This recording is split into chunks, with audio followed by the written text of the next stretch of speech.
Assalamualaikum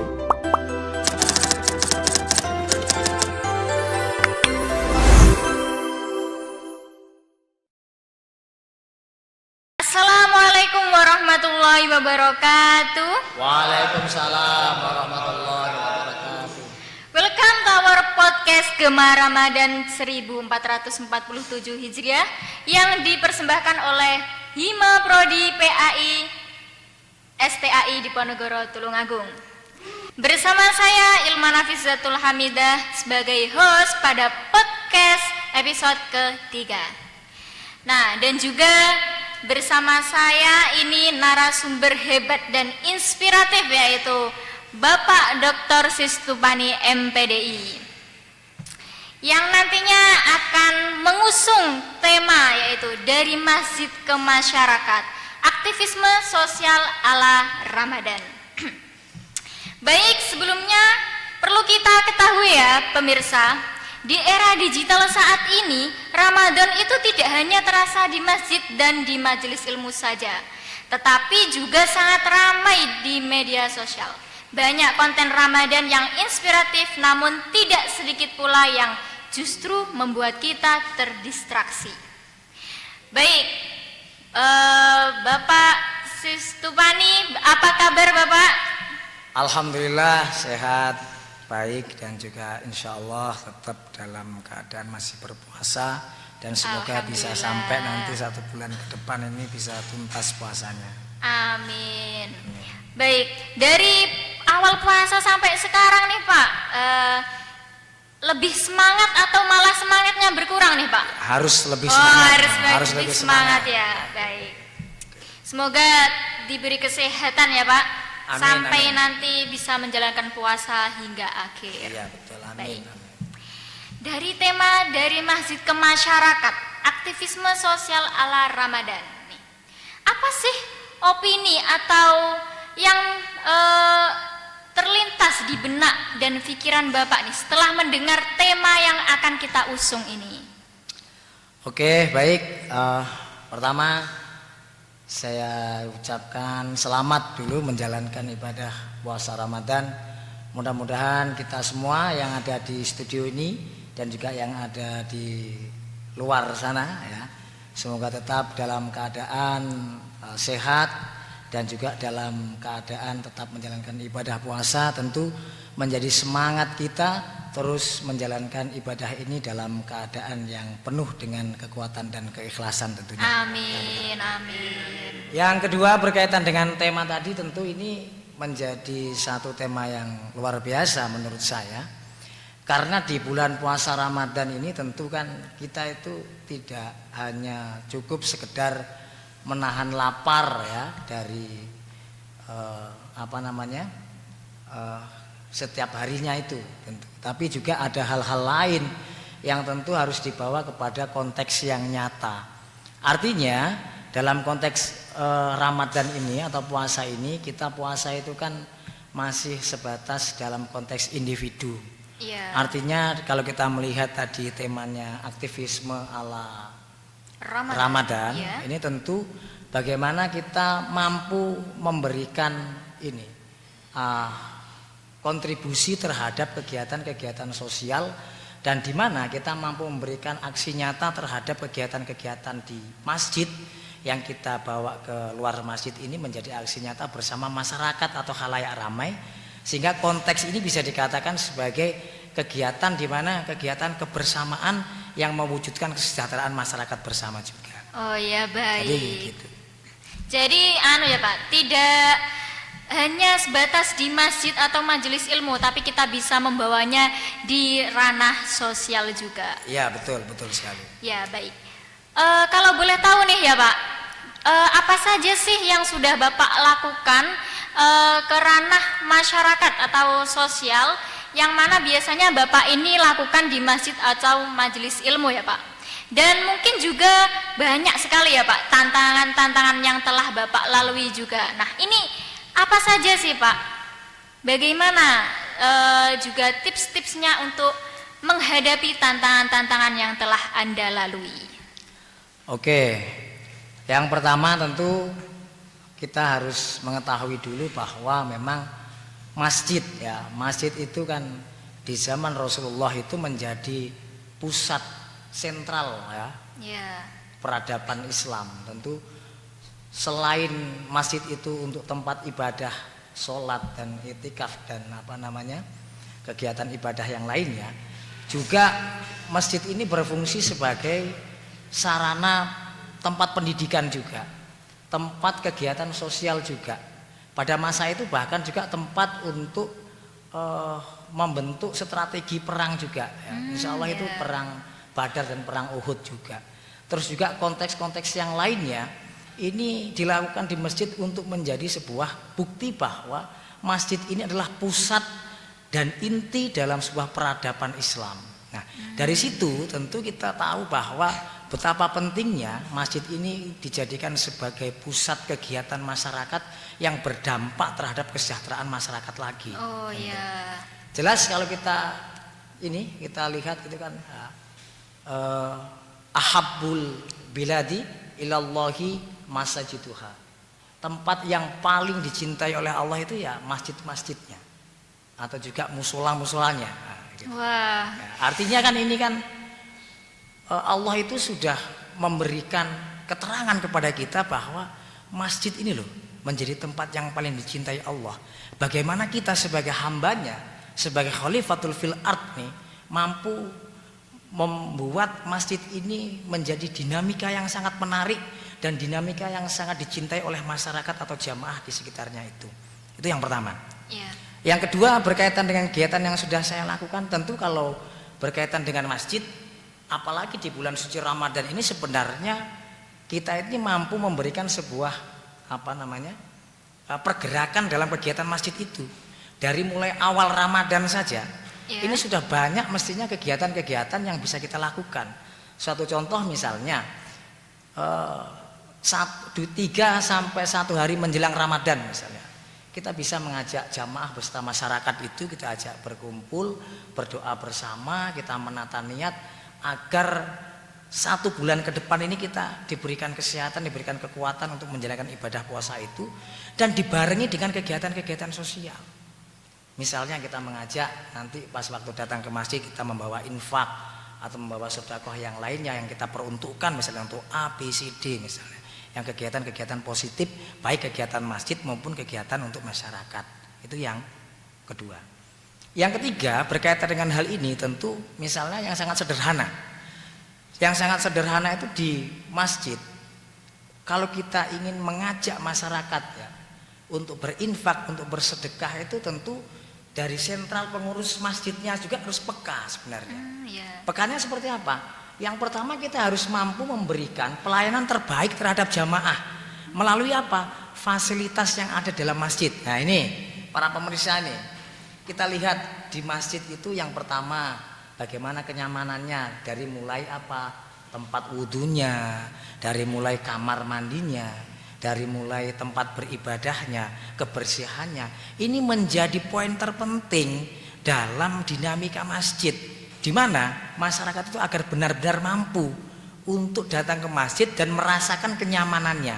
Kalau sudah merasa nyaman, maka akan mudah untuk kita bersosialisasi di masjid bersama masyarakat. Selain itu nanti kita beribadah berjamaah dan juga mampu setelah jamaah itu berdiskusi berkaitan dengan kegiatan-kegiatan sosial itu. Contoh di bulan Ramadan yang sangat real, panitia misalnya menyediakan tempat, ya tempat itu tempat sedekah lah misalnya, atau misalnya tempat sedekah di sini misalnya menerima sedekah kopi dan lain sebagainya. Sehingga ketika 1 orang sudah memberikan contoh membawa sedekah makanan itu, yang itu nanti akan dinikmati oleh jamaah pasca sholat tarawih misalnya. Nah ini kan sangat bermanfaat sekali sehingga masyarakat itu selain datang untuk bertarawih dia masih bisa berkomunikasi dan masih bisa bertadarus juga dengan menikmati apa yang sudah ada dalam masjid. Kalau alasannya hari ini memang kan kopi itu menjadi menjadi minuman kesukaan masyarakat kita. Kalau memang masyarakat setelah sholat tarawih ingin ngopi nggak usah pulang, di emperan masjid aja, di serambi masjid kita ngopi di sana, dan setelah ngopi ya tadarus tentunya ya. Itu hal-hal yang sangat mudah. Jadi di tempat itu kita sampaikan ini tempat bebas siapapun yang mau bersedekah, dan ketika sudah ada makanan di situ siapapun boleh untuk menikmatinya. Itu hal yang paling ringan untuk disampaikan. Terus berkaitan dengan ajakan masyarakat, tentu di bulan Ramadan ini misalnya, tentu dalam kebersihan lingkungan kan menjadi hal yang sangat vital juga sebenarnya. Meskipun bukan bulan Ramadan, sebenarnya kebersihan lingkungan itu ya setiap harus dijaga. Tetapi di bulan Ramadan ini, ketika kita mengajak masyarakat untuk melakukan kebersihan bersama akan lebih mudah, karena brandnya misalnya menjelang Idul Fitri, ayo kita bersihkan nanti di seminggu sebelum Lebaran misalnya. Insya Allah masyarakat itu akan sangat mudah ketika sudah berkomunikasi melalui pasca sholat tarawih tadi, kita komunikasi di Serambi dan kita ajak untuk melaksanakan kerja bakti esok harinya misalnya, atau menjelang berbuka misalnya. Itu bisa saya rasa. Nah, kira-kira hal-hal itulah mungkin yang bisa kita lakukan juga misalnya. Atau hal-hal yang lain misalnya, seperti hari ini kan banyak itu masjid atau juga musola yang mungkin perlu rehab dan perlu pembenahan yang memerlukan dana yang sangat luar biasa. Nah, masyarakat itu biasanya ingin memulai untuk membangun sebuah masjid, untuk merehab sebuah masjid itu kan masih takut berkaitan dengan biaya. Artinya untuk meringankan itu, maka satu, tugas kita sebagai stakeholder misalnya atau sebagai pengurus masjid ya harus mampu mengkomunikasikan kepada siapa? Kepada para donatur-donatur yang ada, yang mampu untuk memberikan kontribusi terhadap pembangunan masjid itu. Tetapi jangan sampai lupa, masyarakat yang ada itu kita libatkan bersama. Seberapapun yang mereka miliki untuk menyumbang, membangun masjid itu kita terima. Sehingga rasa kepemilikan masjid itu memang dirasakan betul oleh masyarakat. Kalau hanya kita memfokuskan pada donatur, pada sumbangan-sumbangan yang lainnya, tidak melibatkan masyarakat sekitar ini, maka rasa kepemilikan itu ya tidak begitu maksimal tentunya. Maka masyarakat itu kita ajak bersama untuk membangun masjid, untuk memakmurkan masjid, dan tentu kegiatan-kegiatan sosial itu bisa merambah kepada kegiatan masyarakat dan menghidupi kesejahteraan masyarakat yang ada. Dari situ tentu ya termasuk nanti melebarnya kemana? Ya, kesantunan anak yatim dan lain sebagainya.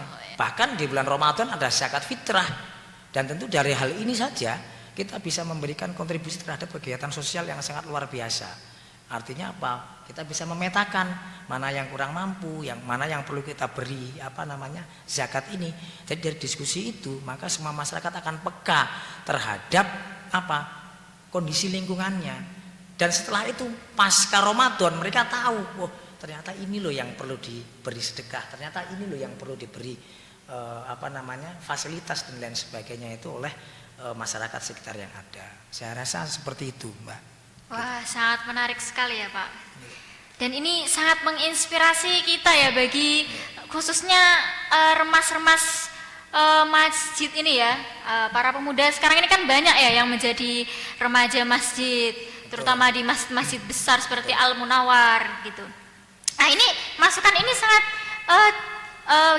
sangat bagus untuk kita laksanakan. Nah, kalau boleh tahu nih ya Pak, ada nggak sih tips atau masukan untuk Hima Prodi PAI agar bisa menjalankan aktivitas sosial Ramadan ini dengan dengan bermanfaat dan berdampak baik bagi seluruh umat Islam, seperti itu? Ya, terima kasih. Yang pertama, Hima Prodi PAI dalam mengadakan podcast ini sudah salah satunya bagian dalam mewujudkan kontribusi terhadap perkembangan kegiatan Ramadan juga yang bermanfaat bagi khalayak ramai. Terus yang kedua, untuk para pengurusnya nih misalnya atau para Hima Prodi ini bisa juga melaksanakan kegiatan-kegiatan sesuai dengan tingkat di masing-masing tingkatan desa misalnya atau di sekitar rumahnya. Bisa bergabung bersama masjid-masjid terdekatnya. Artinya kita sebagai Hima Prodi itu jangan pasif terhadap kegiatan-kegiatan dan dinamika sosial yang ada di masjid. Kita ikut bergabung di sana, ikut mengikuti kegiatan di sana. Tentu dalam hal ini akan menjadikan sebuah semangat tersendiri dan membawa pengalaman yang sangat luar biasa untuk mengembangkan baik dari jati dirinya maupun peduli terhadap kegiatan sosial. Makanya harus ikut serta dalam kegiatan-kegiatan itu. Jadi jangan pasif, artinya jangan pasif. Jadi ikut serta dalam mengembangkan kegiatan-kegiatan di masjid itu, aktif lah bahasanya. Gitu. Oh baik. Gitu. Gini Pak, kan sekarang ini juga maraknya bagi-bagi takjil, sedekah, paket sembako, seperti itu ya Pak. Dan juga terkait dengan media sosial saat ini tuh juga sangat berkembang pesat ya Pak. Betul. Nah, publikasi atas sedekah, takjil, nah ini di media sosial ini kira-kira perlu apa enggak sih Pak? Karena ada banyak opini juga yang kayak apa ya, menimbulkan riya dan lain sebagainya. Nah ini kira-kira menurut Bapak ini perlu enggak sih dipublikasikan seperti itu? Ya gini, jadi sebenarnya bagi takjil itu poin terpentingnya pertama adalah niat bersedekah ya, niat bersedekah. Terus tentu yang lebih terpenting lagi sebelum kita melaksanakan bagi takjil ini juga kita harus melihat kondisi sosial di lingkungan sekitar kita. Sebelum kita membagi kepada khalayak ramai di luar nih, kita harus tahu dulu lingkungan sekitar kita ada nggak yang membutuhkan untuk menerima itu setiap hari misalnya, atau untuk berbuka puasa itu. Kalau memang di lingkungan sekitar kita sudah terpenuhi, sudah mencukupi dan juga sudah berjalan dengan baik, ya tentu melaksanakan bagi takjil ini ya sangat luar biasa. Menurut saya untuk dipublikasikan itu tidak ada masalah ya, artinya selagi itu membawa dampak dari publikasi itu, membawa semangat bagi organisasi-organisasi yang lain, bagi kelompok-kelompok yang lain untuk semangat berbagi takjil lagi di Ramadan itu. Karena kalau saya lihat berbagi takjil itu kan sebagian besar memang bukan uang pribadi, artinya dari kumpulan berbagai donatur dari kelompok dan anggota yang lainnya itu setelah dikumpulkan dibelanjakan untuk dibagikan takjil. Artinya ya tentu pasang niatnya harus benar dulu. Pasang niatnya ya harus memang benar-benar bersedekah. Nah, jadi dipublikasikan itu jadikan aja sebagai sarana untuk syiar, terhadap khalayak ramai bahwa kita itu hadir. Ya, kita itu hadir untuk berjalan bersama-sama ya melaksanakan kegiatan di bulan Ramadan ini dengan berbagi sedekah itu, sehingga menghidupi bahasanya itu ya melaksanakan kegiatan-kegiatan sosial itu. Ya nggak masalah kalau dipublikasikan. Ya tentunya tujuan publikasi itu ya untuk menjadikan sebuah motivasi bagi lembaga-lembaga yang lain juga untuk berbagi takjil. Biar nggak dimakan sendiri itu nanti buka puasanya gitu. Ya saya rasa seperti itu. Oh baik, jadi gini ya pemirsa, sebelum kita meluncur kepada masyarakat kita juga harus tahu nih lingkungan sekitar kita itu kondisinya seperti apa begitu. Jadi sebelum kita memberikan hal-hal atau fasilitas yang layak kepada masyarakat umum, itu kita itu harus survei dulu ya ke lingkungan kita.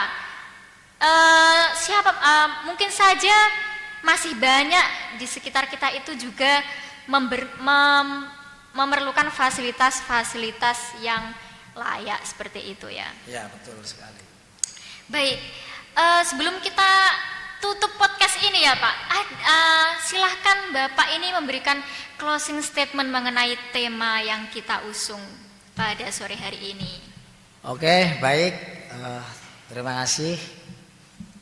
Berkaitan dengan closing statement ini adalah puasa Ramadan bagian dari kewajiban kita untuk menjalankannya.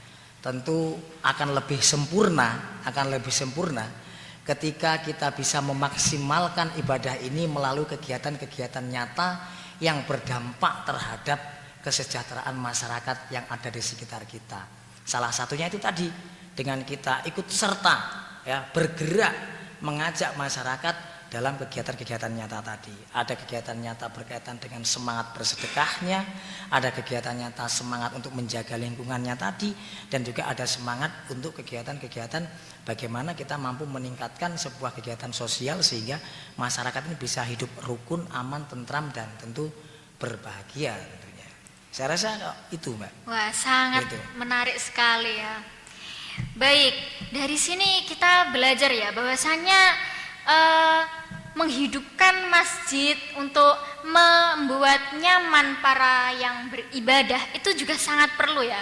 Agar mereka itu bisa mengikuti kegiatan ibadah pasca sholat tarawih sampai nanti ada tadarus seperti itu ya Pak. Dan juga jangan lupa untuk merekrut masyarakat sosial juga untuk berdonasi dan juga memberikan bantuan-bantuan dan serta fasilitas yang layak terutama untuk beribadah di masjid. Seperti itu ya Pak? Iya, betul sekali. Betul Ya, sekali. baik. Terima kasih Bapak Dr. Sistupani yang Ya, telah sama-sama. menyampaikan dan juga menginspirasi kami anak muda sekarang ini untuk menghidupkan masjid dan juga bersosialisasi di masyarakat, Pak. Baik, akhir kata dari saya, host pada episode ketiga podcast Gema Ramadan yang dipersembahkan oleh Hima Prodi PAI STAI Diponegoro Tulungagung. Saya ucapkan terima kasih sebanyak-banyaknya kepada Bapak narasumber terutama dan juga kepada pemirsa yang telah menonton podcast kami. Ya. Ramadan ini mengajarkan bahwa kebaikan itu tidak berhenti di masjid dan tidak hilang di media sosial. Jadi dari hati yang terjaga akan lahir aksi yang bermakna. Dan juga dari aksi yang tulus itu akan lahir manfaat bagi sesama. Baik, wabillahi taufiq wal hidayah. Wassalamualaikum warahmatullahi wabarakatuh. Waalaikumsalam warahmatullahi wabarakatuh.